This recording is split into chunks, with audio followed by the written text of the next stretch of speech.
je suis venue rencontrer Gabriel Genet ici aujourd'hui pour lui demander de quoi il allait venir nous parler le 24 avril. Donc, bonjour Gabriel. Bonjour. Ça va bien? Ça va très bien. Oui. D'abord, j'aimerais commencer par te demander qui est Gabriel Genet? Gabriel Genet a plusieurs facettes. Du côté professionnel et social, je travaille ici justement comme physiothérapeute et ostéopathe. Ici, c'est où? Ici, c'est au 221 chemin Freeman, où il y a plusieurs professionnels. Et puis justement, l'autre facette qui est plus publique, justement qu'on a pu voir dans le droit il y a quelques semaines, c'est le côté clown non professionnel, un clown plus à visée justement sociale, dans les mêmes lignes que le fameux médecin Patch Adams, avec qui je suis allé voyager en Russie pour un premier message à partager de ce qu'une expérience comme celle-là peut apporter à quelqu'un, un individu qui la vit, mais comment, après ça, cette expérience-là va rayonner autour de cette personne, puis comment on peut infecter, comment on peut rendre quelque chose de très beau de façon contagieuse et répandre ça comme on peut répandre un peu n'importe quoi. Voilà. D'accord. Donc, à la conférence du 24 avril, tu vas nous parler de ces deux aspects-là de toi. Oui. Donc, si on commence avec le premier. Oui. C'est quoi le premier? Bien, le premier, on va explorer justement mon travail en tant que physiothérapeute et ostéopathe. Excuse-moi, oui. Moi je m'y connais vraiment pas dans ces choses-là. Oui, exact. C'est quoi ça? Ben, c'est ça, c'est un peu ce qu'on va explorer pour démystifier un peu qu'est-ce que ça fait un physiothérapeute, qu'est-ce que ça fait un ostéopathe, pourquoi est-ce que les deux souvent se combinent, parce que beaucoup de physiothérapeutes deviennent ostéopathes dans leur parcours.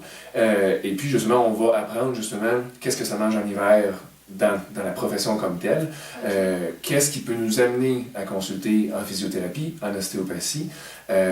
Et ce qui est intéressant, surtout du côté ostéopathie, c'est que on vise vraiment à ce que le système puisse avoir tous les outils pour s'auto-entretenir, s'auto-guérir.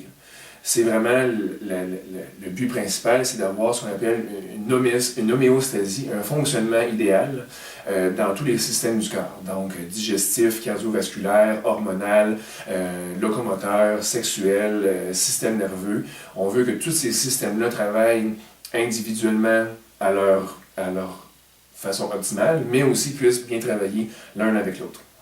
Donc on va explorer un peu par ces deux professions-là, comment même nous-mêmes on peut avoir accès à notre santé sans avoir à consulter, sans avoir à aller chercher une ressource externe.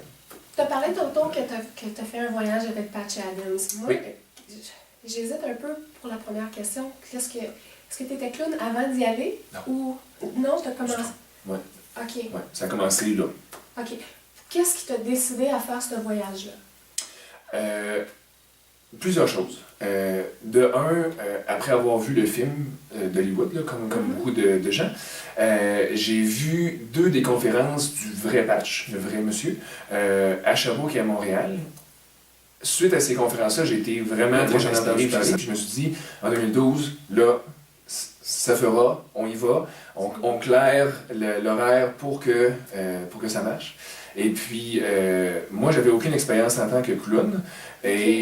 Et c'est en fait, pas que c'est un prérequis de ne pas avoir d'expérience, mais le seul prérequis pour y aller, c'est de payer ton voyage. Dans le sens que, dans la vision de Patch, le clown est un outil, est un véhicule pour entrer en contact avec les gens. Donc, tant que tu as une tête et que tu as un cœur, tu peux devenir ta version d'un clown, ta version de ce que je vais offrir dans mon interaction, comment je vais entrer en contact avec les gens. Merci beaucoup, Gabriel, pour Merci. ce petit scoop pour ta conférence. J'ai vraiment hâte de t'entendre. Oui. Donc, au plaisir de vous voir le 24 avril. Merci.